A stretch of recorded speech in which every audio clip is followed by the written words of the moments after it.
Today on the TMZ Podcast. Welcome to the TMZ Podcast. Harvey Levin here. And Jason. Okay, we are going to start with Brittney Griner, and Trevor Noah is weighing in on this. I am so interested that people from Comedy Central are kind of running things these days. Jon Stewart, yeah. Yeah, so Trevor Noah is angry over this sentence that, to me, was obvious. I mean, it was obvious they were going to do this, right? This is kind of, in the law we call it kind of a pro forma thing. It's just something that happened, and you knew it was going to happen. And what it does is now it kind of clears the decks so that the United States can negotiate, because the word was the Russians would not negotiate really until, or at least allow that kind of prisoner swap until the Griner case was over and she was sentenced. Right, and they would obviously, if Russia's going to wait until she's sentenced, that means she's going to get the highest possible sentence because it gives the most leverage. If she got 6 months, it leaves all the leverage. Interesting, she could have gotten 10, but she got 9 years instead. I mean, I don't know what that means. Right. But it does clear the way. Trevor Noah is angry. This is bullshit. We all know Russia doesn't care about what Brittney Griner did. Well, this is the same country that's breaking every human rights law on the planet, but they're like, oh, that woman has vape cartridge. Oh, she's a real criminal. Get the out of here, man. The one piece of good news, it looks like, is that this seems like it's just a negotiation tactic. All right? Russia's like, we have prisoner for 9 years. You give us a prisoner who was in America for 9 years, you know? And you know what? I think they should just do it. Yeah, whoever America has in prison, send them to Russia. Yeah, it seems like they win, but don't forget, that person now has to live in Russia. Yeah, they'll get there and be like, this whole country is prison. I miss food in Alcatraz. No. Now, if we had more time, we could talk about how this whole thing could have been avoided if the WNBA paid their stars enough that they didn't have to go and play in Russia in the offseason. You know, when are accents allowed and when are they not? I think Russians you're allowed to make fun of. Okay, I think that's the rule. Okay. Yeah. So, look, this is so obvious. I think the real issue right now is that the Russians now want a second person out. And there is that concern that does this become the norm where they start locking people up for prisoner swaps? That's what looms over this whole thing. Right, and we saw that come out in the not to say they shouldn't do it, but I'm saying it's a reality. We saw that in Donald Trump's comments about the proposed Brittney Griner swap, that he was very upset that we were going to swap Brittney Griner in exchange for somebody nicknamed the Merchant of Death. But you know what? The idea of equivalency with a prisoner swap is kind of ridiculous. Right. It's what's important to us, and Russia gets that. But yes, if you're the Russians and everything is transactional at this point and the entire world is turned against you, you have very little leverage for anything. Why not seize as many Westerners as you possibly can in exchange? And it's not like they have a moral compass in this whole thing, right? Vladimir Putin. I mean, they're destroying another country right now. Yeah, right, without a thought. What's interesting here is there's been a lot of sort of back and forth. Like Brittney Griner, she committed an illegal act, or you did it in a foreign country, you take the sanction that you get. We've heard some voices like that in our newsroom that are not that sympathetic to Brittney Griner. Well, I mean, look. And Trevor Noah's cutting through that, I think. Look, here's the reality to this, that people are conscious of bringing drugs to other countries. Yep. Now, it may well be that Brittney Griner, when she says, look, I just didn't know it was in my bag, take her at her word. It was less than an ounce. It was we just don't have a small to take amount. her at her word for that, right? But I guess the bottom line here is it was illegal in Russia. Right. The bottom line also is that she's a pawn. Yep. And that's what's going on here. Yeah. But, when you look at the United States, how many people have we locked up for drugs? No, absolutely. That's why we can't get too sanctimonious about this, because there are tens of thousands of people who have been locked up for a long time in the United States for drug use, which is ridiculous with marijuana and all. It's really the crack versus cocaine epidemic of incarceration that happened to a lot of African Americans back in the 80s and 90s. That was the real tragedy that happened. Marijuana, certainly, we still lock people up for marijuana. It's ridiculous. The sanctimony of this on the United States part, what we should be saying is we've now evolved to the point where we get it. Yes. And now that we're... And Russia hasn't. And Russia hasn't. Yeah, as a matter of fact, they've devolved to a place that they're doing this punitively. It's just the sanctimony of it is a little much. Yes. Do you agree? Well, I mean, Trevor, first, he's not an American. I'm not saying him. I'm just saying generally that, we're so outraged that they're holding her. I'm outraged because, I thought it was ridiculous in the United States, but I'm just saying that as a government to be outraged when sure. when we've locked so many. We have. I mean, I hear your point. I agree with that. I hadn't thought about that. We have evolved on drugs in Which a is great. remarkable way Which over is the great. last 20 years. But yes, I suppose that's true. We do like to laud ourselves as being so progressive when we've been so anti-progressive on so many different issues dating back to slavery, and all the way forward. And we still are sanctimonious about things that we do. I mean, we were talking today about the president of Hungary, who's one of the most anti-democratic people in the entire world. But he's just echoing former politicians, presidents that we had in this country. And right. We don't look at it in this No, you're right. light. Okay, we are going to move on to Selling Sunset. This is a good one. I like this. You go. I love this case. Heather Rae Young, one of the stars of Selling Sunset, she somehow discovered that, somebody sent it to her, I guess, that a photo of hers had been used at a billboard to promote a strip club down in South Carolina.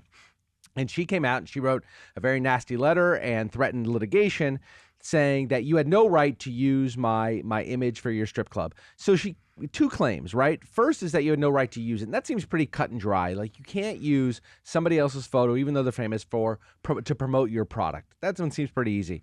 The second thing she alleged is that they had defamed her. They said, you have now said that I'm a stripper at your club. I'm not a stripper. That's defamation because you're lying about me. And it's interesting because in order to show defamation, you have to also prove that you've been damaged. She has formally posed nude many, many times, and is it really defamatory to say that you're a stripper? Let's say she hadn't posed nude, because I think that puts it on her. Okay. I think the more interesting thing is that to sue for defamation, you have to prove that whatever the lie is, in this case that she apparently was going to be a stripper at this club, whatever the lie is, would subject the person to scorn and ridicule in the community. Right. So now the question is, does being a stripper, is it so bad that it subjects people to scorn and ridicule in this country? It's certainly changed a long way. It has changed a long way, and I'm going to give you a parallel. Cardi B. Nope. Oh, nope. Okay. Not at all. Richard Simmons. Okay. There was a story that Richard Simmons was transgender and had transitioned into being a woman. Yes. And it was a lie. It was false. That's not the case. Yes. Richard Simmons sued for defamation. The judge in that case ruled against Richard Simmons, not because it was true, because it wasn't true.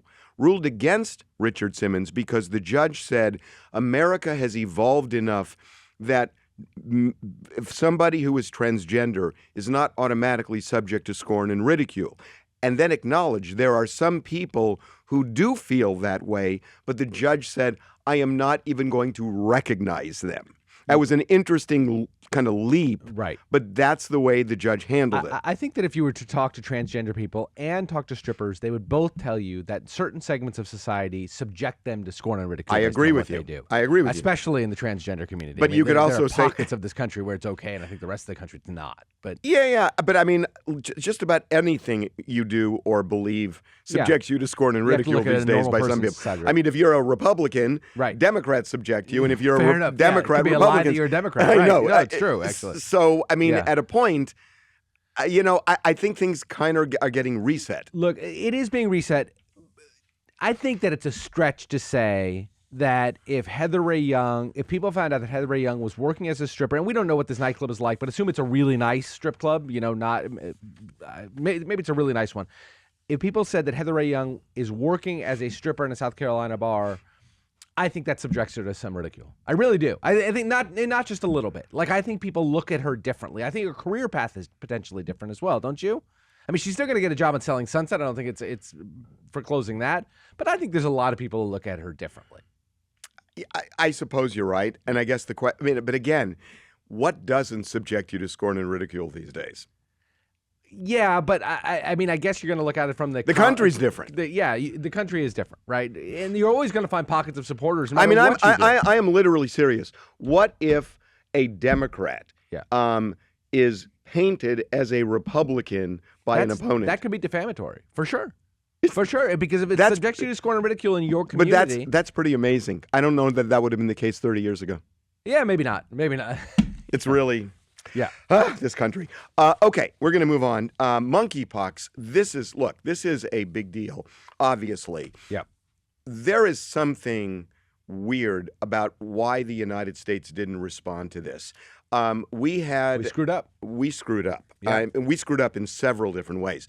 I mean, we had an epidemiologist on TMZ Live yesterday from UCLA. She was great, talking about, how slow we were, that she has been studying monkeypox for 2 decades. Yep. And it was mostly in Africa, but she said it was clearly looming to spread to the United States, and we didn't do anything. And now the New York Times came out with a really interesting, kind of damning report. Yeah, the truth is that we were prepared to battle monkeypox. We had millions of doses that we actually allowed to expire, that just funding wasn't provided to continue to produce the monkeypox vaccine. And even at the beginning of this epidemic, when we first started to see it come out, we did have at a Danish manufacturing facility hundreds of thousands of doses that were earmarked for bottling for the United States. They'd already been produced. They hadn't been bottled yet. They had been kept in cold storage.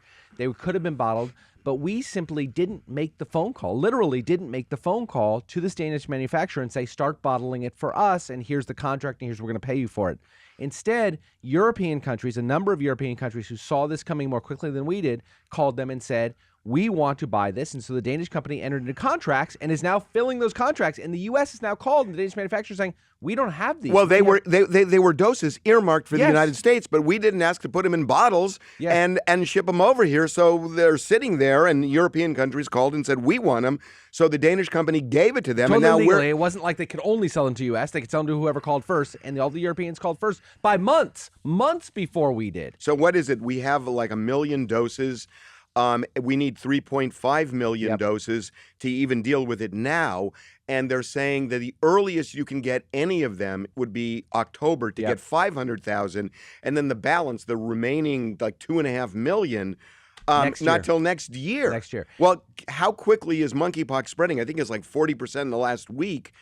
We're going to wait 4 or 5 months? We are going to have hundreds of thousands of Americans with monkeypox without a vaccine simply because the Department of Health and Human Services didn't make the call. So Dr. Ashish Jha, who is the COVID-19 coordinator for the White House, was on CNN today, and he struggled to explain this. On May 22nd, I want to play something that you said about monkeypox. This is a virus we understand. We have vaccines against it. We have treatments against it, and it's spread very differently than SARS-CoV-2. It's not as contagious as COVID. So I am confident we're going to be able to keep our arms around it. What happened?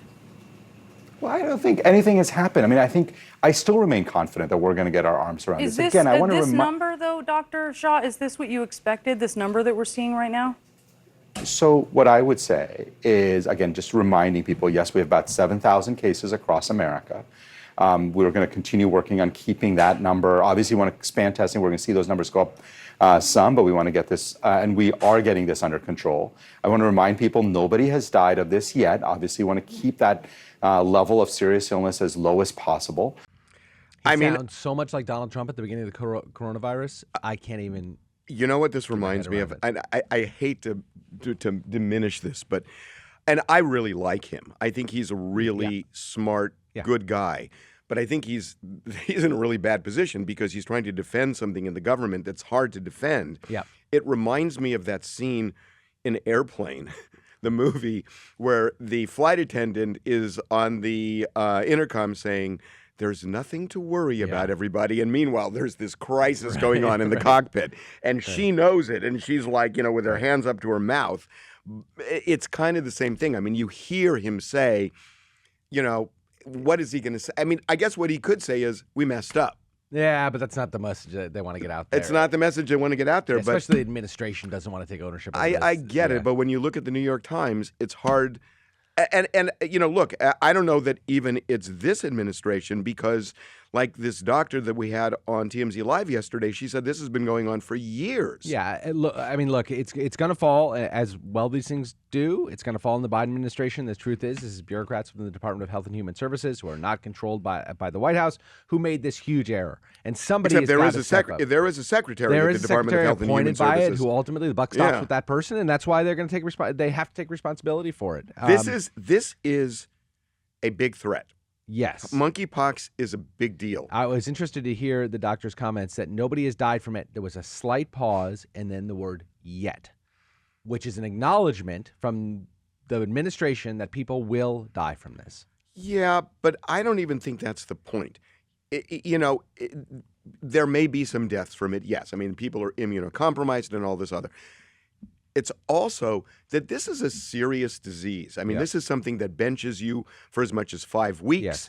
Lesions on the skin. Lesions on the skin, everything else. So all of that aside, it's something that should be dealt with and should have been dealt with. Yes. So death is not necessarily the only measure here. Nobody wants. Sure. I mean, nobody wants to get COVID. Nobody wants to get monkeypox. You choose COVID if you got a choice. And by the way, with COVID right now, you're absolutely right that there are therapeutics with COVID. There are preventative measures with COVID. With monkeypox, good luck getting a vaccine. Yeah, but monkeypox is harder to transmit. We don't know yet. From what we've seen, the science currently is that it's more difficult. But right? You know what? We heard the science early on with. Yeah, but there's no suggestion here that it's aerosolized, that it can there is suggestion. They're saying that close contact, it could be aerosolized. They're not. They're saying it could be. Fair enough. They're also You're right. now talking about. They're talking about bedspreads. I have a feeling this whole thing is evolving, but it's again in the last 7 days, it's gone up 40%. Aaron Rodgers. Aaron Rodgers went on the Aubrey Marcus podcast yesterday and said that prior to the 2020 season and 2021 season, I think it happened both times. Yeah. In both seasons, he won the MVP award. So 2 of his very best seasons. In the off season, he did the psychedelic ayahuasca, and he credits ayahuasca for the success that he had as a player. Remember, Aaron Rodgers is now in his late 30s. Everybody thought his best years were behind him. Well, look at Tom Brady, though. Look at Tom Brady. Quarterback's position is changing. And he had 2 of the very best seasons, won by MVPs both times. And he says it was because of the ayahuasca. I think we have some sound, what he said. I had a magical experience with the sensation of feeling 100 different hands on my body, imparting a blessing of love and forgiveness for myself and gratitude for this life from what seemed to be my ancestors. I really feel like that experience paved the way for me to have the best season of my career.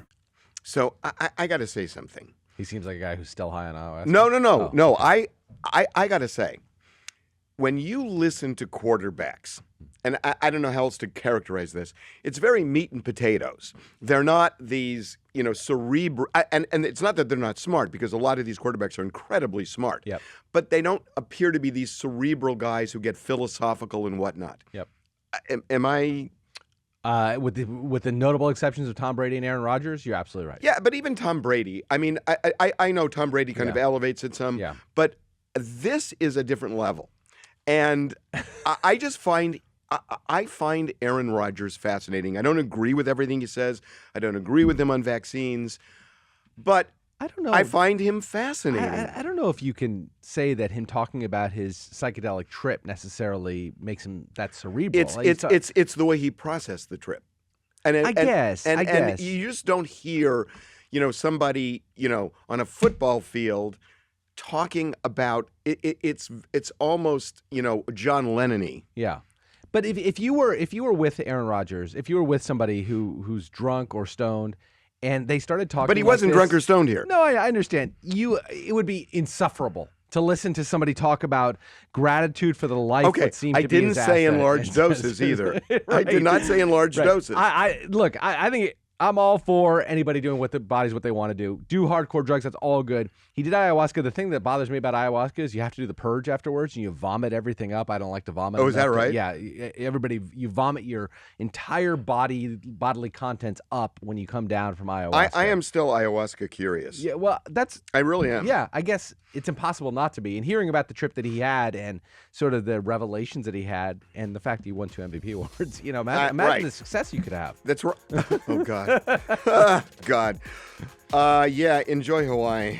Thanks. Yeah, have a great time. Thanks. What are you going to be doing? See you Monday if I make it.